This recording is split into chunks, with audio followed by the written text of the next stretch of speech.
Hello, তো আমি আবার চলে এসেছি আরেকটা সরস্বতী পূজার লুক নিয়ে। এটা হচ্ছে রেড অ্যান্ড ইয়েলোর মধ্যে। যেমন সরস্বতী পূজার মধ্যে রেড ইয়েলোর মধ্যে থাকবে না, এটা কখনো হতেই পারে না, জানোই তো। সব থেকে ফেভারিট কালার হচ্ছে এটাই সরস্বতী পূজার মধ্যে।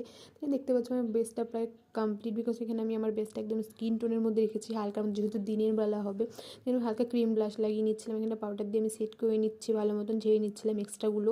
এখানে আমি পাউডার কন্ট্রোল করে নিচ্ছিলাম, আর এখানে আইব্রোসটা ঠিক করে সুন্দর করে করছিলাম। এখানে আমি আই লুকটা করেছি এখানে একটা ম্যাজেন্টা কালারের উপর, আর হলুদ দিয়ে আমি ট্রানজিশন কালারটা এনেছি, আর হালকা করে কাজল লাগিয়ে জাস্ট আমি একটা মাছ করে দিয়েছি, আর তেমন কিছু না। একটু পিঙ্ক কালারের মধ্যে আমি লিপসটা পরেছি, লিপস্টিকটা। আর দেখতে পাচ্ছি আমার ফুল লুক। তো ভালো লাগলে অবশ্যই লাইক করবেন অ্যান্ড শেয়ার করে দিবে, আর ভোরে ভোরে কমেন্ট সাবস্ক্রাইব করবো প্লিজ, নতুন থাকলে অবশ্যই। So tata.